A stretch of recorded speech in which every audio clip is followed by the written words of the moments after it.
consciousness. Ishvara, the Supreme Controller. Tesham, in front of Lord Brahma and all the demigods. Avirabhut appeared there. Rajan, O King Parikshit. Sahasra, of thousands. Arka, of sons. Udaya, like the rising. Duty, his effulgence. Translation. Sri Shukadeva Goswami said, O King Parikshit, the Supreme Personality of Godhead Hari, being thus worshipped with prayers by the demigods and Lord Brahma, appeared before them.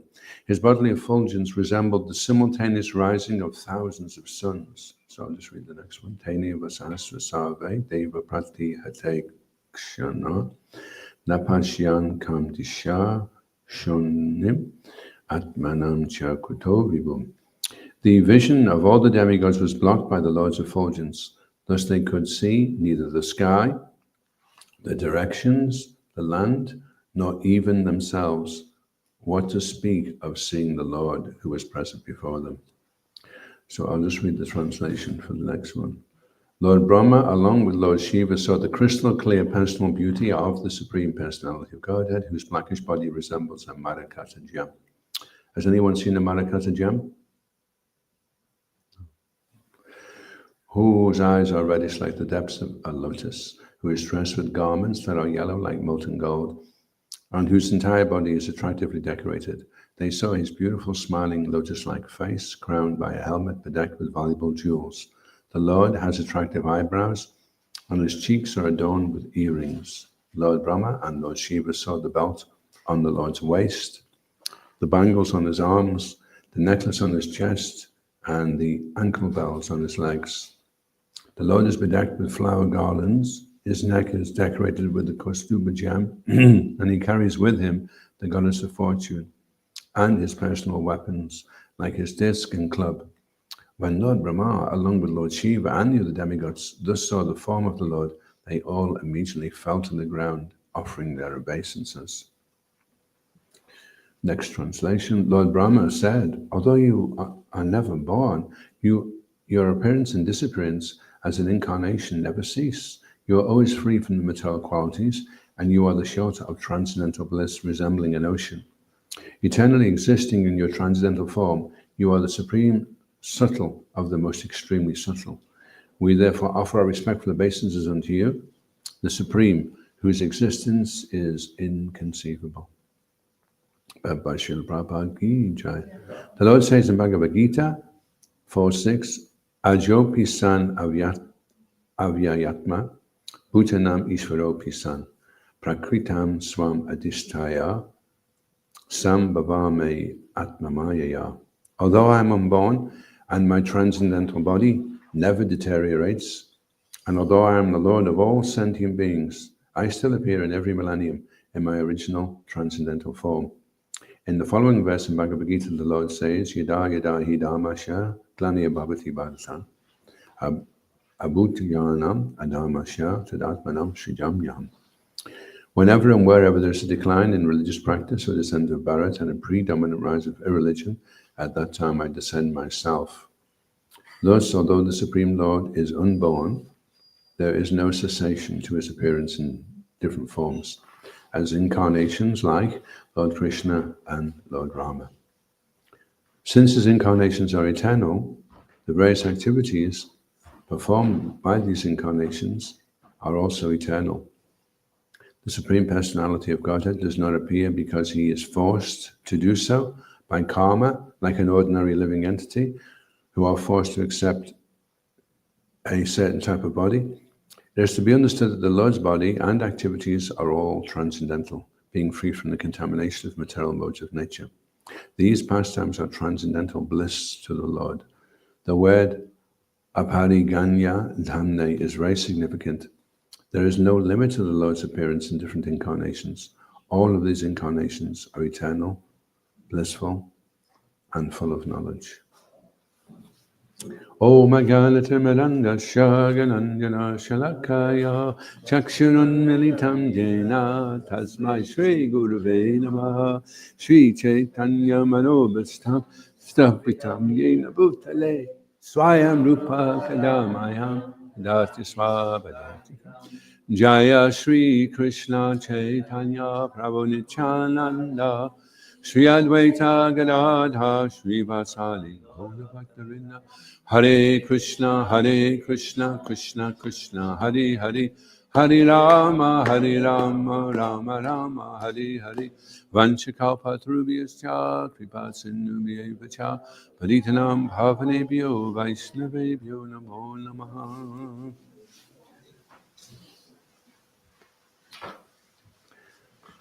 So I had a themed idea in mind to do a goal setting and putting a constitution together. I've been listening to Vaisheshika Prabhu recently, but I thought I would just read the Bhagavatam anyway, and usually there's some way that it corresponds. So there's a few interesting things. One is the demons and the demigods decided to form a truce. So this reminded me that one of the strategies that Vaisheshika Prabhu is encouraging the devotees to do is write down a to-do list and write down a not to-do list. So in Kali Yuga, we have a combination of divine and demoniac sitting right inside the one body. It's said that in previous ages, there was demigods on one planet and demons on the other. And then later on, demigods and demons on the same planet, but in different countries. And then demigods and demons in the same country. And then there was demigod families and demon families. And then demigods and demons were in the same family. And then in Kali Yuga, the demigod and the demon is in the same body.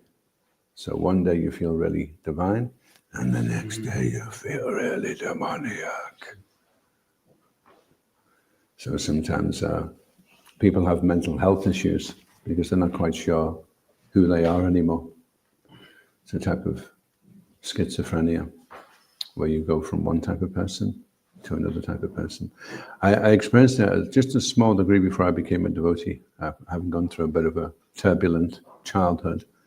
And I was going around being Mr. Nice Guy and promising people all these things. And then later on, they were coming back to me saying, but you said this and you said that. And I said, no, I never said that. And then one day I caught myself making a promise. And I realized, wow, I'm starting to go crazy, you know. And luckily at that point, Krishna consciousness turned up. So I started chanting. And now I'm reasonably sane most of the time. So that's the battle. So the not to-do list are all the demoniac things that you don't really feel so good about doing. And all the to-do ones are all the ones that you would like to strengthen. And by writing it down on paper, then it becomes more of a commitment rather than just some ideas that are floating around. Write what you want to do in Krishna consciousness. Decide what it is you want to do in Krishna consciousness, and then write it down. And the reason why we're a little afraid to write it down is because it means that we're committing. You know, we're kind of putting our neck on the line now. Because in the 7 habits of highly effective people, it makes a statistic that 60% of people only keep 20% of the commitments that they make to themselves. So you think, yeah, I need to do that. There's so many things I keep thinking I need to do that. I need to put some fresh photographs on the altar of Lord and Dev and Panchatattva because they're fading. I need to tighten those chairs because they're going loose. I've been meaning to do it. So you write it down, and then there's a chance that you'll do it, you know. But if you keep making commitments to yourself and then not fulfilling them, then after a while you lose your self-respect because you're telling yourself that what you want to do isn't really that important. So then you're working against yourself, you know. And it's interesting the way affirmations work, because somebody may say, I don't really believe in affirmations, there's some kind of new-fangled, new agey thing. And one of the affirmations that Adhoksaja Prabhu, which is the theme of this marathon, was assume it can be done. So if you decide, I don't think I'll bother trying to assume it can be done, then what are you left with? What's the alternative? If you don't assume it can be done, what's the alternative?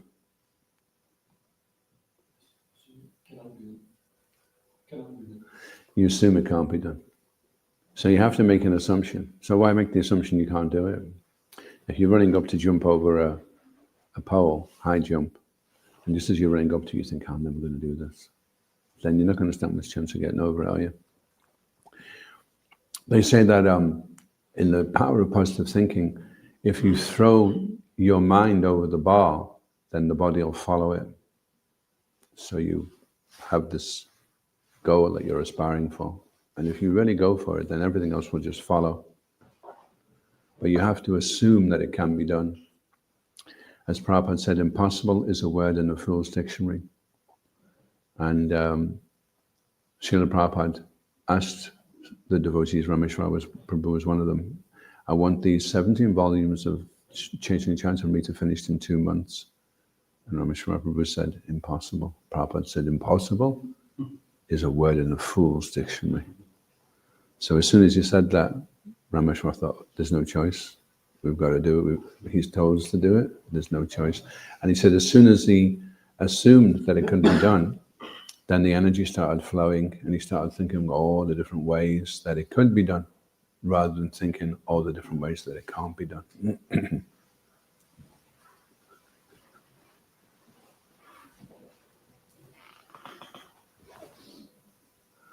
Everyone sleep okay last night? It's a bit cold this morning. We're putting into practice the philosophy, matras pasas to konteya, even if it is very cold in the temple room. Catching up on your rounds. So it's important. Prabhupada said, health, sadhana, and then service in that order. So we have to look after our health, then we have to look after our sadhana, and then we do service. Otherwise, if we don't look after our health and our sadhana, there won't be any service after a while. So it has to be in that order.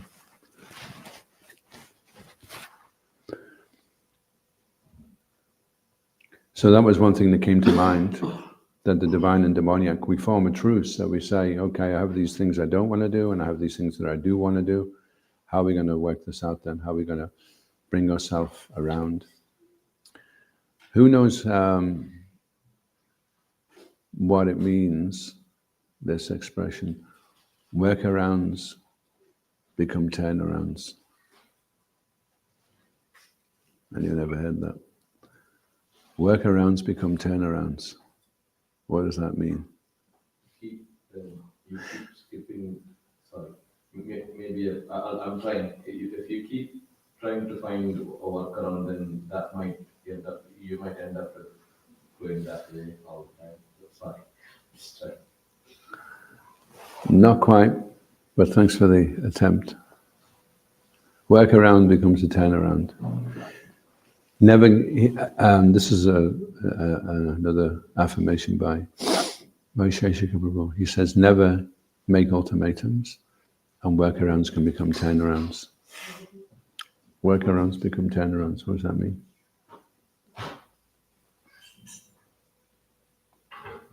So workaround is something we are going to do it if we don't.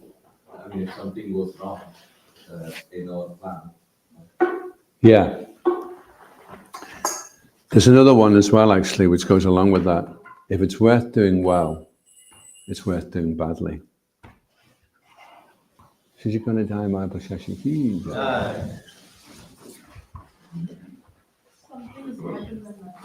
Something is better than nothing. Yeah. If it's worth doing badly. Like somebody may say, oh, I'm trying to chant my rounds, but they're really rubbish. But if they're worth doing, then do them, even if they're rubbish rounds. even if you're sitting there doing something else at the same time, which is actually inattentive, which is actually namaparad, it's still better than not doing the chanting at all. So that's how a workaround becomes a turnaround. Because if you're chanting namaparad, but you keep chanting, eventually your chanting will become namabhas. From becoming offensive chanting, it will become clearing, and eventually it'll become pure chanting. Whereas if you give an ultimatum, I just can't do this chanting because I just can't get it together, and you throw the bead back down, then you don't go anywhere. Where if you do a workaround, eventually it'll become a turnaround. Eventually it will become, by working around it, eventually it'll get to the point where you chant really good rounds because you keep chanting. You don't discontinue. Of all the offenses you can make to the holy name, the worst offense is to stop chanting.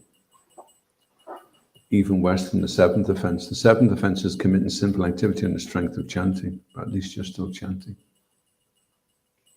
But even worse than the seventh offense is you decide, oh, well, I'm making the seventh offense, therefore I'm going to stop chanting. That's even more offensive. Because once you stop chanting, then there's no progress. There's no chance of going forward. So somehow or other we have to work around, and then it will become a turnaround. It may take 5 years, 10 years. Then our chanting will get to the point where we'll have a certain threshold, and if our japa doesn't come to that threshold, then we don't consider it chanting. Like there's one Prabhupada disciple, he does warm-up rounds, and when he's actually getting into the chanting, usually the first 4 rounds aren't so good, or if you chant 4 rounds, the first round isn't so good. Then as you go on, you start to get warmed up. And he said that sometimes he ends up doing 16 warm-up rounds. And then after 16 rounds, he's like, okay, I'm into it now. Now I can count these. So you have a certain threshold that unless the chanting comes up to the standard, then I don't really consider it chanting just now. So the demigods and the demons formed a truce, and then they had a common goal. And the goal was, we're going to churn the ocean, and we're going to get all the different things to come out of the ocean. And Vishnu had already warned the demigods, don't become distracted by all these small little things that come along. So that's called Taranga Ranjani. In Madhura Kandamini, by Vishnu Chakravarti Thakur, explains as you're going along, making progress in devotional service, eventually you get to the point where you get really good at it. You get really good at singing, you know a few slokas, you can put your dhoti on, and or your sari, and you can make a feast, so you feel like you're a pretty cool devotee now. You start enjoying the facilities that come Taranga Ranjani. So Vishnu is advising, when you're churning the ocean, don't become distracted by the different goodies that are going to come out the ocean. Keep going for the nectar. It's the nectar that you really want. Once you get the nectar, everything else will pale into insignificance. And what is the nectar for us in Krishna consciousness? What's the nectar that we want? Chetadavanamājanam bhavamahādavagna bhavanam shrekari vicharika vitadanam vidivadajivanam anandam vidivanamanam vichvaradam savatmasnapanam param vijayate Shri Krishna. It's the nectar for which you're always anxious.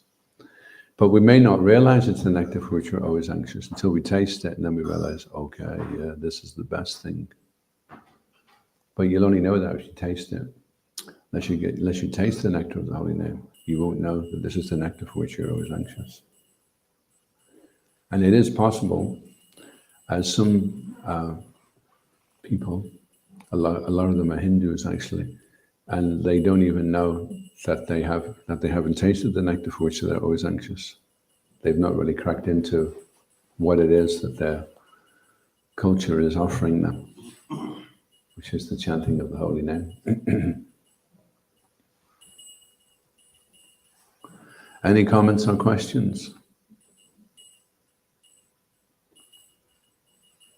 You said that health comes first and then sadhana and then service.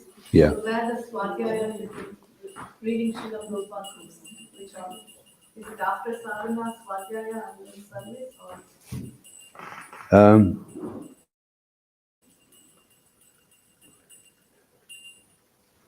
Well, whatever's going to be favorable, then we accept, and whatever's going to be unfavorable, we reject.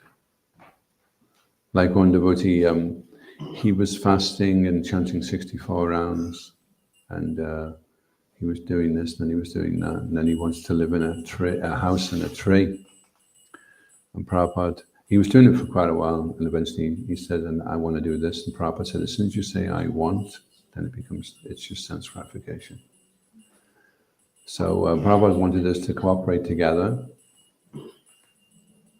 And in the association of devotees, then a devotee will say, look, you're pushing yourself too much, you haven't been chanting nicely, you don't look healthy.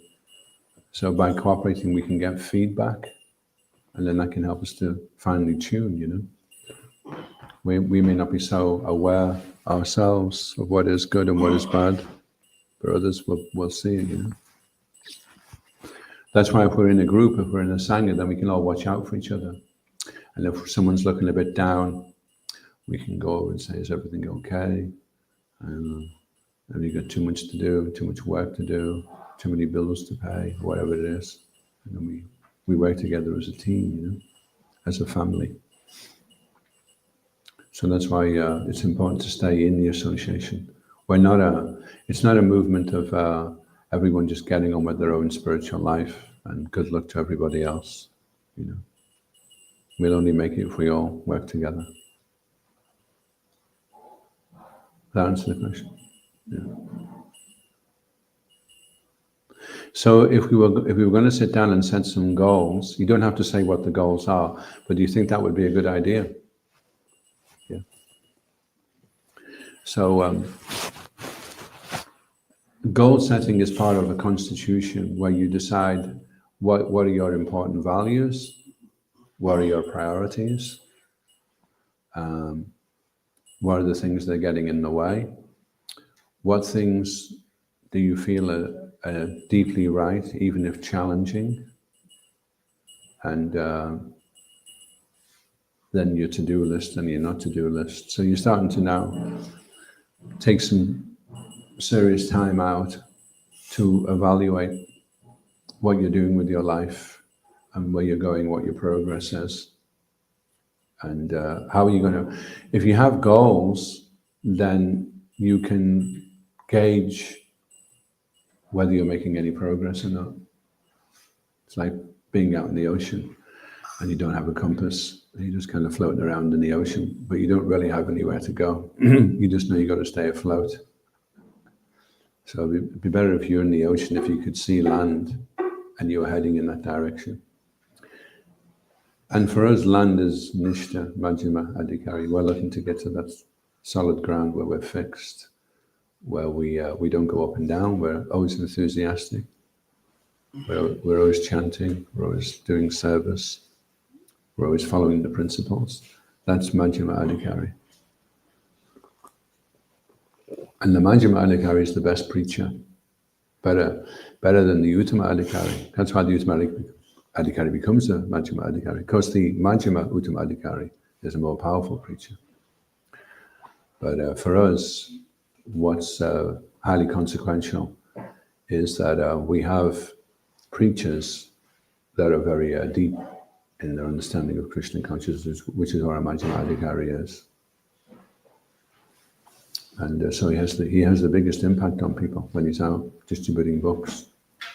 And what we see in ISKCON, unfortunately, is that most book distributors are kanishtas because they've just been doing it for a few years and they don't break into the Majjhima Adhikari platform. They end up getting distracted and going away. But if the book distributor can continue on decade after decade, he can rise up. And then when he's a Majjhima Adhikari, then he has a very powerful effect on people.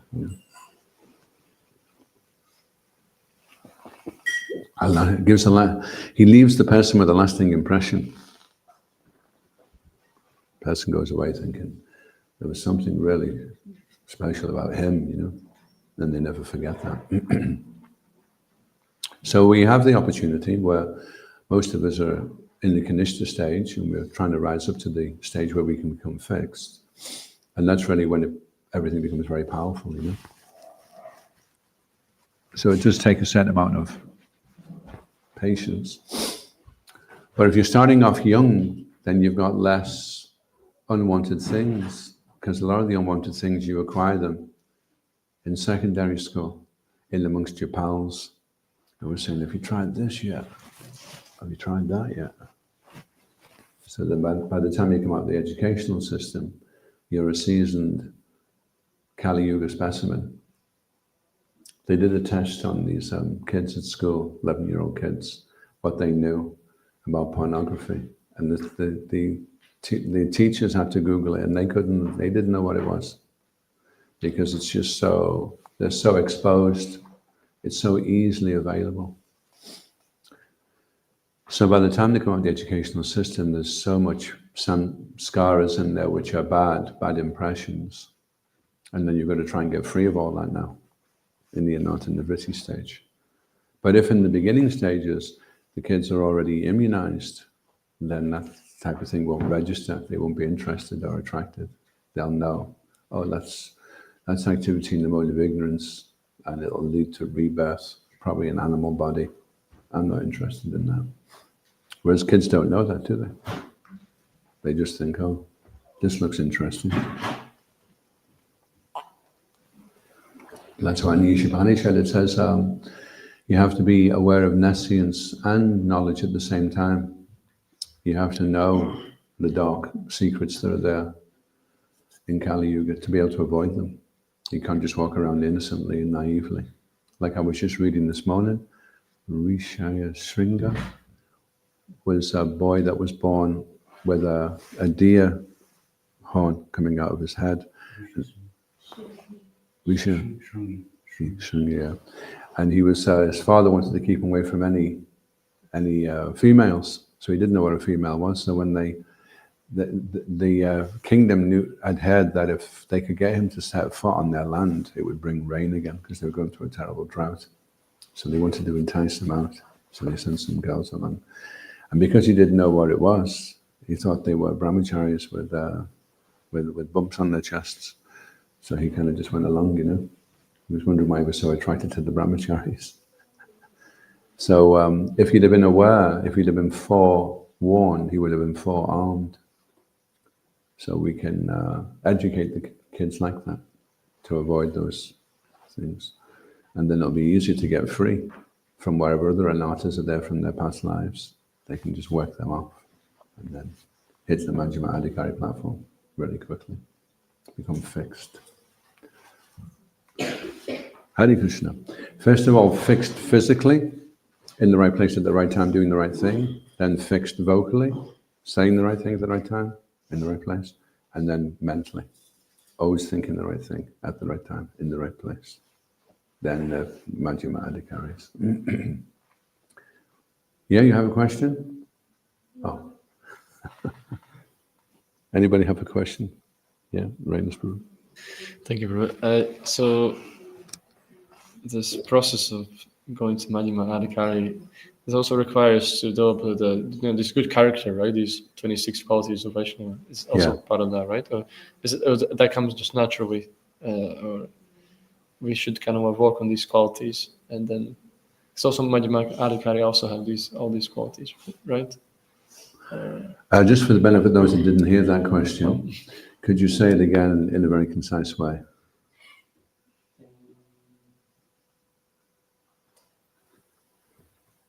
That would be a challenge. Well, the one who has obtained the Majjhima Adhikari platform also has developed all these 26 qualities of Vaishnava. Is that right? Well, 75% of the anatas have been removed. There's still some residue, unwanted things that are still there. But definitely those 26 qualities of the devotee will become more prominent as he becomes purer and purer and purer. And the Uttama Adhikari is making advancement much faster than the Kanishta Adhikari. Kanishta Adhikari is struggling to get through the day. The Majjhima Adhikari is sailing through the day with a smile on his face. He's enjoying himself. He's just on the cusp of ruchi, of getting a taste. And when there's taste, then there's no austerity anymore. Everything is relishable. And then yet the 26 qualities shine through. All the qualities of Krishna shine through. The 78% of what we have of Krishna, that shines through. And then in the association of the devotees, we start realizing Krishna is there, you know. That's how we know the process is working, because if you're in the association of people who are breaking the principles, then they have a very mundane character. And if you're in the association of devotees who are following very strictly, they have a transcendental character, it's more attractive. So then it gives you faith, you know, that the process works and that they're getting closer to Krishna. And when they're very close to Krishna, then they're just like reflecting Krishna. They're just like giving off the effulgence that they're getting from Krishna. And then, like in the association of Srila Prabhupada, the devotees, there was no question that Krishna wasn't God. It was resonating so much out of Srila Prabhupada that Krishna was a person that there was no question of not believing that.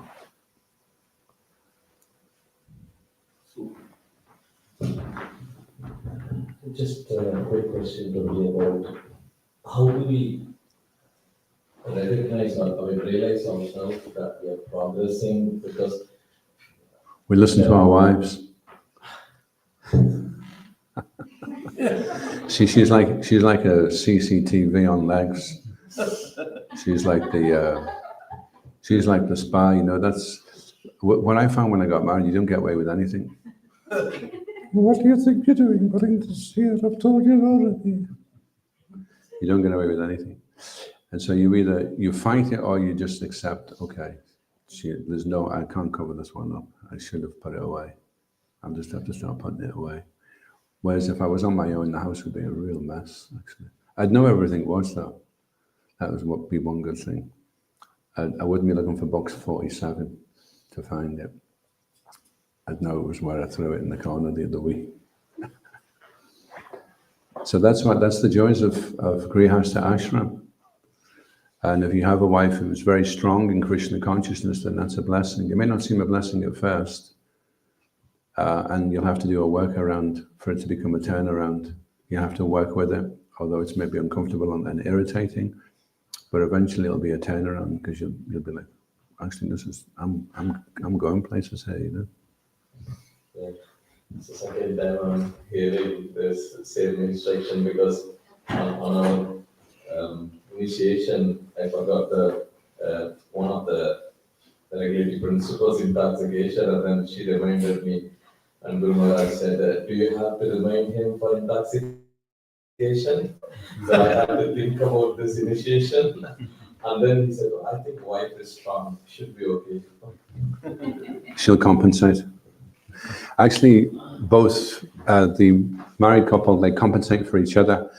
Each one is weak in certain areas. And that was the whole idea of the male and female combination in the first place. It's been totally abused in the West. They have no idea what it is actually meant for, you know.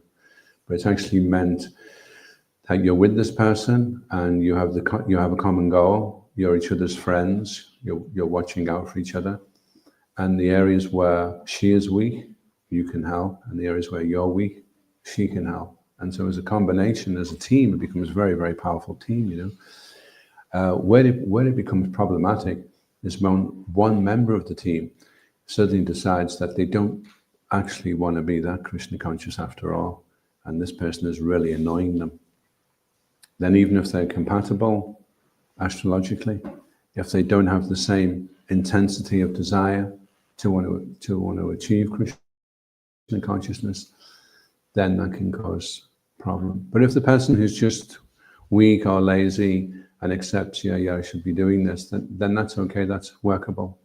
That's a workaround, and that will become a turnaround, because it means you'll be making progress, you know, by doing that. And also, if the wife is very devoted, then it means she's very dear to Krishna, so she's a Vaishnavi. So when you're facilitating her, serving her, then you're getting the benefit of serving a Vaishnavi, which is not just, you know, trying to keep the wife happy, bring her a box of chocolates and a bunch of flowers, but it's a Vaishnavi, and she doesn't want a box of chocolates anyway, not unless they're, you know, carob chocolates, or if the flowers have been offered first, or whatever it is, you know, it has to be a Krishna conscious thing. Can't just be for hair, So then it works very good, works very well. And in the Varnashram system, we want to come to the point where the children are big boys now and big girls now.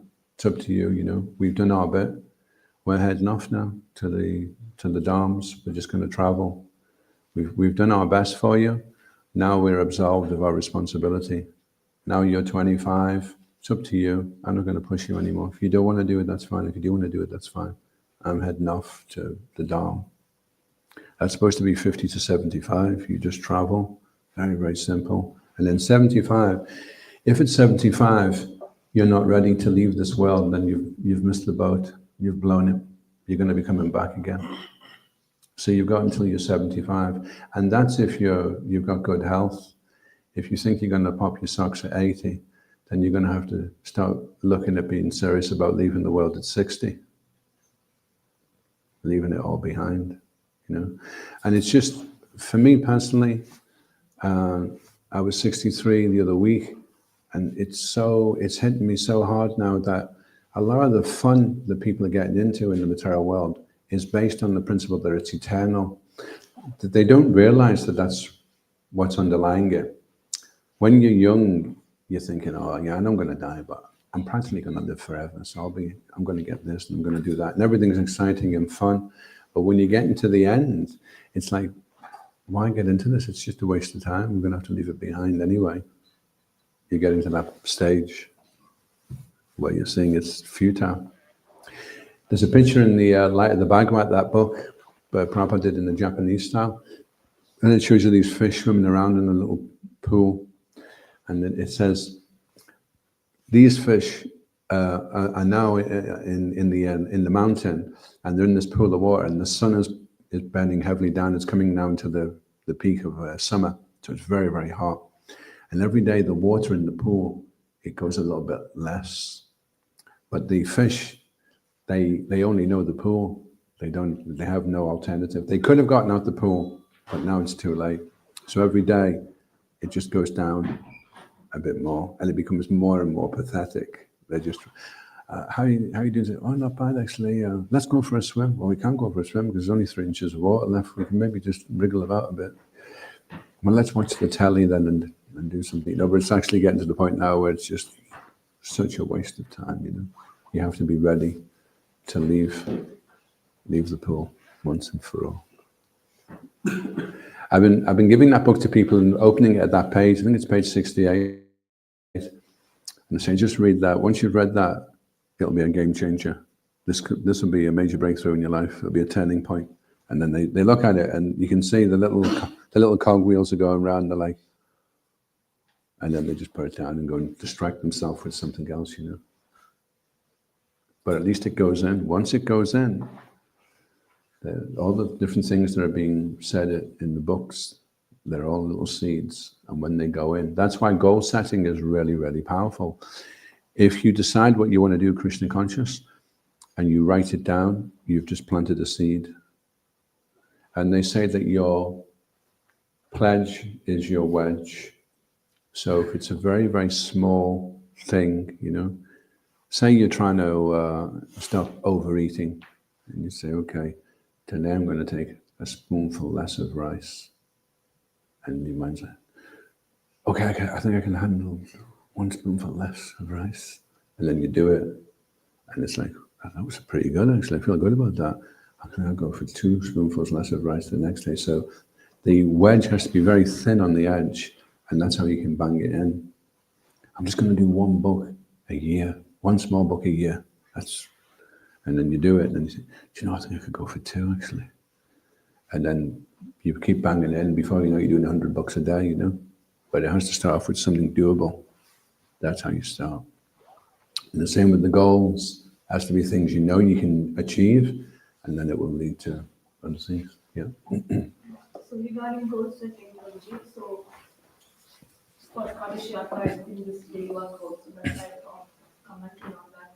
So if we have each one of us, like at the end of year 2026, what am I going to do for pleasing the deities of Srila Prabhupada? We can set some goals with book distribution mainly, I'm telling. And then we can break them down to weekly goals and then daily goals. And once we start doing, even give a one small book a day, we make it like that. It is possible to, distribute the books that we have at the moment, like the 7 sets and Yeah. so many. Yeah. So, and also when it comes to setting the goal, because I work in IT industry, we normally, it's in work, I thought, why don't we pick that idea and apply here? We do SMART goals. So SMART goals means specific, measurable, achievable, relevant, and timely. So if we have this achievable thing, like each one of us think, like, okay, let me try and do one small book a day, or one 7 set for a week, or one Bhagavatam per month, something achievable and sure. Once we start doing it, trying it, when we get the taste, we can automatically it'll trigger and Yeah. nobody need to push anybody. So, Yeah. so something like that. Same with japa for the kids. It has to be something that's achievable, not that they put themselves in a situation where after a while it becomes all or nothing. They can't do this much, so then they won't do any. If it's worth doing well, it's worth doing badly. And japa is really worth doing. So even if it's bad japa, it's worth doing. If you think, I've just come to the conclusion and I've made an ultimatum that because my japa is so useless, I will never touch a bead bag again for my entire life. So that's no good, So something that's workable, some goal, Whatever you're doing right now that you can keep doing, that you've managed to keep doing, if it's 1 round, but you're able to keep doing 1 round, then that's great. Then just stay at 1 round. Bhaktivinoda Thakur, he breaks it down into grantas, which is 4 rounds. So the first thing is try to do 4, build up to 4 rounds, 1, 2, 3, and then get to 4. And then at 4, then the next granta is 8 rounds, and then the next one is 12, and then 16. But we start with 4 rounds, try to come to 4. Any questions or comments? Are you chanting 4 rounds?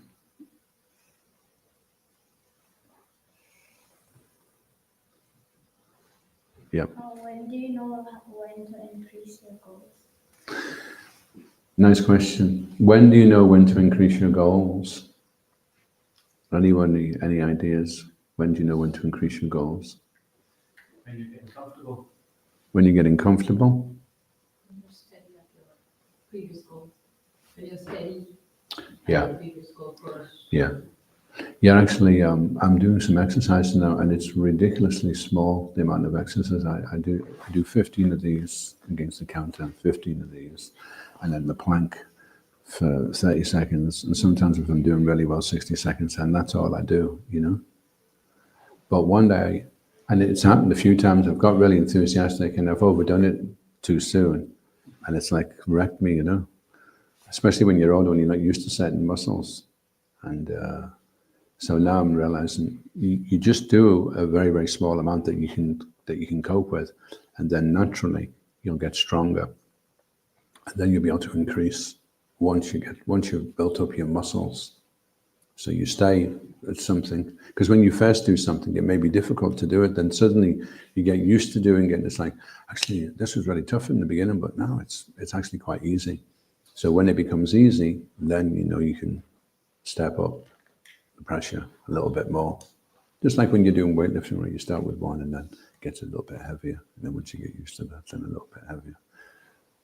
But not too much too soon.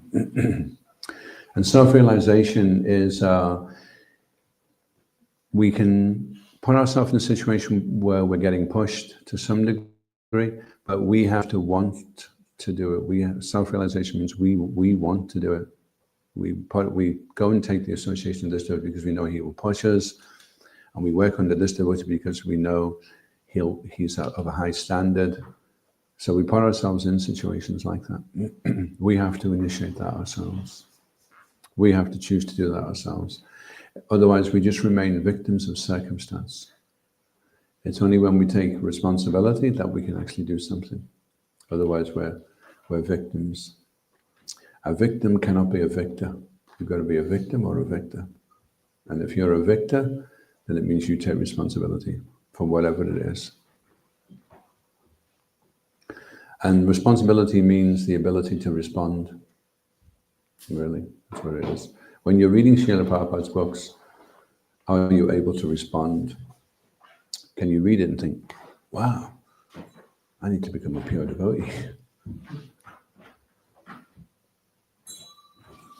Then you know you're becoming responsible. You're developing your ability to respond.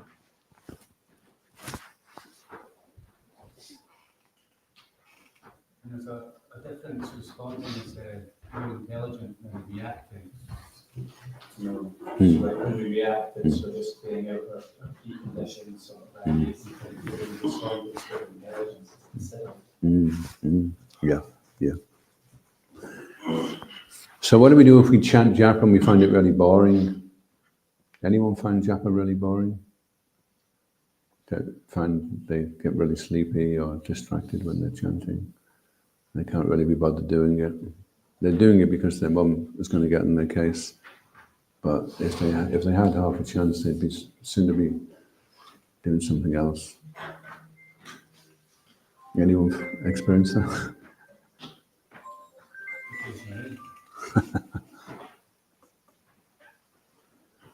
So if you're finding something boring, and somebody else is finding it really exciting, it's like you're both sitting there eating the same thing, and one's like, "Wow, this is amazing, isn't it?" And you're eating it, and you think, "No, not really. No, it tastes terrible, actually."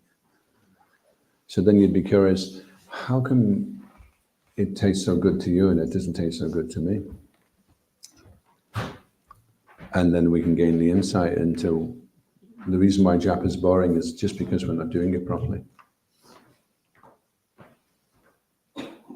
That's the reason why we stop chanting just because we're not doing it properly. You wouldn't stop if you experienced Anandam Vadivadhanam Pradipanam Vinamritvadhanam Savatmastapanam Param Vijayati Shri Krishna. If you're experiencing that this is the nectar for which you're always anxious, why would you stop doing it?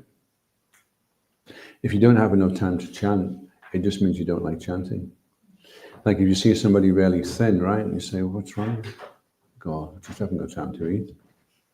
And you always find time to eat, right? Because everyone likes eating.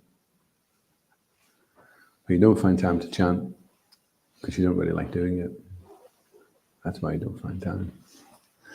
So then how to do it properly then? How to chant in such a way? Because if you keep chanting improperly, then how long can you keep doing something that's boring and has no taste before you decide to stop doing it? How long can you keep doing it? You know, you can kind of go along trying to keep everybody happy, but after a certain period of time, you're thinking, what's the point? This is just a waste of time. So it's really important that when you are chanting, that you learn to do it properly.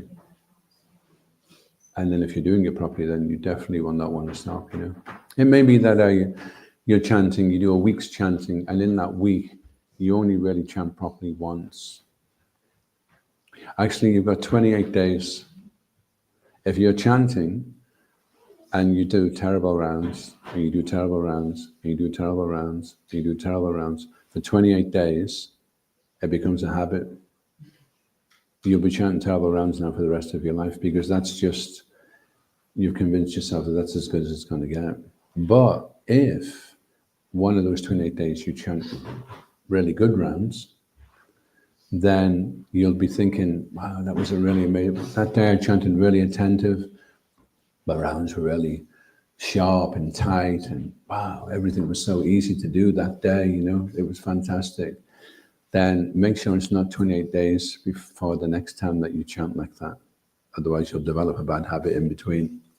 And if you can manage to chant good japa for 28 days, then you'll be chanting good japa for the rest of your life. But most of us can't do it for 28 days. Maybe keep it going for a week, and then it's like, oh, I'm going to do some nonsense. I can't keep doing it. But if you could do good japa 28 days in a row, then you'll be doing good japa for the rest of your life. So that you would have to keep whatever you measure improves. So you would have to measure your japa. How long did it take you? Keep a little journal of your japa. How was it today? Was I distracted? Was I enlivened? Did I fall asleep? How many times did I fall asleep? How long did I fall asleep for? Who did I fall on when I fell asleep? Or did I manage to chant my japa right through? You sit down and you start chanting and you don't move or do anything else or look at your phone until 60 rounds. It's the 11th offense to the holy name to look at your phone while you're chanting. And I was in one temple down south and I was just noticing during the japa period, first half an hour, everyone was like. Then after another half an hour, you start seeing a few. Then another half an hour, all the phones start coming up. Everyone's checking things out, you know. Then 10 minutes before deity greeting, everyone's in the corridor catching up. And there's like 2 or 3 stalwarts left, still going for 16 in one go, you know. And then suddenly, just before deity greeting, everyone rushes in. Haribol, Jai Haribol. I'm sorry, but you have missed the boat. So that's maybe 10% of 100 devotees that are chanting, 10 of 100 that are chanting, that are there for the full 16, without moving, without looking at their phone, without doing anything else, just bang, bang, bang. So at least if we're clear that that's what it should be, and we're trying to work toward that and measure it, then, but if we're finding that every time we chant, the chanting is actually unbearable unless we can distract ourselves, then we can get through it.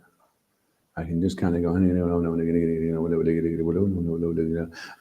it can become like background music, and I can just go shopping. You know, like when you're shopping, there's the background music. So then the japa just becomes like background music. And you're thinking, oh yeah, Tesco's, if I buy 3 of that, I get 1 for free. And I need a new pair of socks as well, actually. I've got a hole in those socks. My big toe came out yesterday. I was so embarrassing. And that's the way he looked at me. It was really cheeky, actually. Oh, that's it, 16 rounds done. Okay, yeah. I don't think this chanting really works, actually. But anyway, I'll keep doing it. It won't really work. And then eventually you'll just think, okay, well, obviously these devotees are nice and, you know, they look very enthusiastic, but they don't really know that chant Hare Krishna doesn't work. I've worked it out. I'm more self-realized than them because I've worked out that it doesn't work. I mean, Srila Prabhupada was nice, he was a nice man, nice elderly gentleman, very well intentioned, but it's the wrong mantra.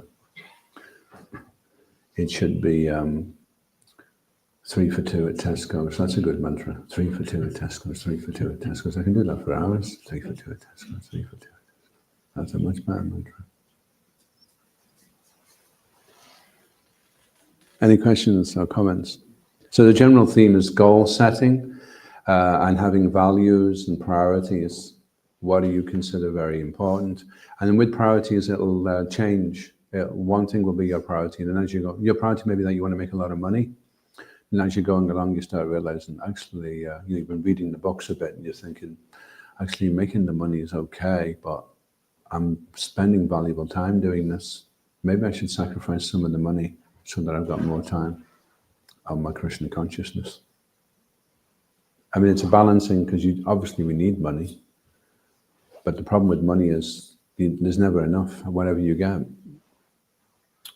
Even if you win the lottery, very quickly, these people that win it, they're always like, I wish I had a bit more, actually. I mean, it's nice, 2 million, but you can't get a lot with 2 million, really. So it's never, ever enough. That's the way money works. And the really important thing is the time. How much time are you squandering to get the money? And you can't buy the time back with the money. It's not that you can have £200 million and go and spend 100 million and buy back 10 years. There was one man, he said he was really poor and he went to the saint and the saint said, I will give you £20 million if you just give me something that you have. And the man says, look, I'm really poor, I've got nothing, absolutely There's nothing I've got. And so the sage said, all I want you to do is give me your eyes. And the man says, I can't give you my eyes. And he goes, well, I'm going to give you 20 million pounds. And he goes, I know, but, So then the sage says, so therefore you are rich, because you've got something that's worth more than 20 million pounds anyway. So money is nice, but we've got things which are much more valuable than money. Like our eyes, our bead bag, and our time it takes to chant Hare Krishna. These are much more valuable than all the money. There was one man, he had a lot of money, and he was a really greedy man, and he used to put the money in a little safe. He had all these different safes in his house. He pushed the books back in the bookcase, and it was a safe. And he had like a little key, And he used to open the door up, and he'd get the money out, and he'd be, that's it, 10,000. And then he'd have another one, and another key for that, and then he'd get it out. He'd have another 10,000 there. Just count it, make sure it's okay. Then maybe put another 1,000 in with it. And he had loads of them all around the house. He had this big bunch of keys. And he was dying. He was going, key, key, key. So what's he saying? He said, I think he's asking for the keys. That's the keys. And so somebody got the keys, and they gave him the keys, and he went, and then he died. So it didn't do him much good. It'd have been better if he'd have been looking for his bead bag, so he could chant. That would have helped him, Because you go out with nothing. You come in with nothing, and you go out with nothing. If you want to get someone to give a donation, say, look, do you want to give it with a warm hand, or do you want to give it with a cold hand? Because when you die, you're going to have to give it anyway. So now, right now, you're alive. So why don't you just give it with a warm hand? You maybe save that one for those desperate situations where you think you're going to lose the donation. That can be your secret weapon. Any other questions or comments? Any questions on the process of goal setting and values and priorities? In Krishna consciousness, we have a lot of information that's here in the books, but it's how to assimilate it, to be able to apply it. That's the challenge. That's why goal setting is good, because you can break it down into manageable steps. I was reading the book, 7 Habits of Highly Effective People. It says things that matter most should never be at the mercy of things that matter least. So that's a really nice maxim for processing what Srila Prabhupada is saying in the books. Things that matter most should never be at the mercy of things that matter least. So if you have a list of priorities, and it could still be a priority, but maybe getting a new coat isn't as much of a priority as chanting Shuddhanam, so you can see what the priority is, and then therefore how much agency it should be given. And self-realization also means self-assessment. Self-realization doesn't just mean that one day you suddenly realize, Prabhu, I've just realized I'm a Manjari. It doesn't usually mean that straight away. It usually means, Prabhu, I've just realized I'm a total idiot. That's usually how it starts, self-realization. You're realizing all the bad stuff, all the things that you need to get rid of, and then you start measuring it and making. That's what self-realization, self-assessment is what it means, really. Assessing yourself, checking in on yourself. Are you getting anywhere? You've been doing it now for how long? And are you getting anywhere? Are you able to lift heavier weights now? Are you able to focus for longer? Are you able to convince people more about the philosophy now than you were? These are all ways that we can check in to navigate, charter our progress. There was one great philosopher, he said, never greet the dawn without a map. And what he meant was every day the sun rises, you should have a plan of what you're doing for that day. Everything should be worked out, all scheduled in. Rather than just completely There's a few people I know, one in particular actually, and she's very, very random, and she's been meaning to do so many things. What she does actually, a party piece, she buys everybody presents, for their birthday or for Christmas, but she never gets around to sending them off to them. And she just ends up with stacks of things in the house. She's been going to send my wife a pair of boots for about 5 years now. She never quite gets down to the post office with them, So you need to check in, okay, what's the progress here? Okay, we've got 15 boxes. Should have been posted 5 years ago. Let's do it. Let's get it done. And then we can become really efficient. And we just maximize on everything that we're doing. We become more efficient. If you're chanting nicely, then everything is much more efficient when you chant nicely. If you get a chance to chant a lot of rounds, you'll find you're very efficient with your time. It seems like you're wasting time and you're thinking, I shouldn't really be chanting these extra rounds because I've got so many things to do.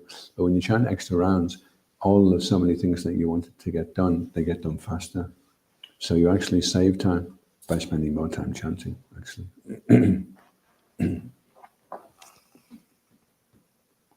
But of course, there's things that we do have to do as well, just to stay alive in the material world. We have jobs, we have responsibilities, and they also have to be there. So then we have our priorities. What is the prime priority? And then we have everything else delegated according to that. Any other questions or comments? I think I'll say one thing on the point you said made about planning. Yeah, they say if you fail to plan, you plan to fail. Yeah, no, but that's a good point. Once Keshav Maharaj was saying a nice story about himself, and he just picked up his notebook and saw the Zoom call, and he said, "You know what? This is my every single day." So he was saying that every night before I go to bed, and from past many years, I've been writing every single time what I'm going to do tomorrow. So before I hit my bed, it's all there what I'm doing tomorrow. So, and I tried it. Actually, it worked very well. I tried for 3 or 4 weeks, and it really went well. And then again, some here and there, and then it's lost. Yeah. So Yeah. I'm trying to get it again this year as well. So Yeah. this is very, very practical. He was saying his whole thing. Okay, this time is my japa time. I'm completely pleased. So no, this is my reading time. Off of phone. No one can disturb me like that. Step by step. Yeah. And he said that I think he was saying one point from even the 7 habits you said. He said that in that book it's been written that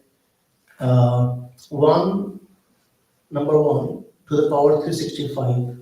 That's 365 days of a year, and it still remains 1.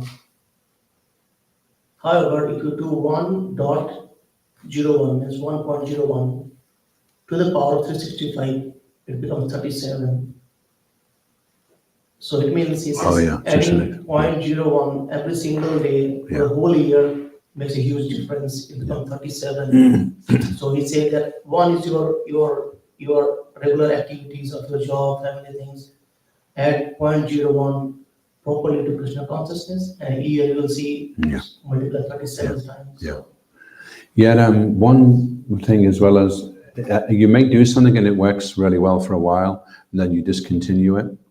And we all experience that. We all have major breakthroughs, and it's like, wow, this is fantastic. I'm going to do this for the rest of my life. And then a month later, how come we're not doing that anymore? Oh yeah, I completely forgot. Because that's what Maya is. She makes us forget things, and then she throws us down. So writing things down helps us to remember. And also, we have to be patient.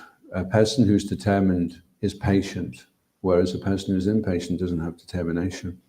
So there was a little frog with his friend, and they were in a big vat of milk, and they were trying to stay above the milk, from drowning. And then their friend said, "This is useless. They're not going to get in till tomorrow morning at 8 o'clock to get the jug of milk, and we'll be well gone by then. So I'm not even going to bother. I'm just going to give up now." It was like at midnight. There's no way he's going to be able to keep treading the milk for another 8 hours. So he gave up, sank to the bottom and drowned. And his friend was thinking, well, I can probably only go for another half an hour, but at least I'll give it everything I've got. And then after half an hour, I'll drown as well. But at least I'll drown knowing I gave every last ounce of energy to trying to stay alive. So he kept going. After 25 minutes, the milk curdled into butter, and a big lump of butter came up underneath the frog, and he sat on the butter for a while, got his breath back, and then just jumped out and went away. So our mind has like a preconceived idea. I've been on Sankirtan now for an hour, no one stopped. I've got 7 hours left. That means I'm not going to do anything. Or I did one book, 7 hours. I only do 7 books. What's the point? Let's go and watch a film or do some shopping in TK Maxx. But the mind doesn't take into account that within the next 5 minutes, someone's going to come along, you're going to transform, your consciousness is going to completely change, you're going to be completely fired up, and then everyone you stop is going to want to take a book. It doesn't take that into account, that the milk will transform. We just have the faith to keep going, you know. And there's the hope experiment. They threw a rat in the water, and it took it 15 minutes to drown. They threw another rat in the water and pulled it out after 14 minutes. Gave it something to eat, patted it, and dried it off, and then threw it back in the water. And when they threw it back in the water, it stayed in the water for 60 hours. So once you have hope, then you can keep going. That's when we get that taste and we get that experience. It gives us that hope, and then we can keep going much, much longer than someone that's just, oh, it's hopeless.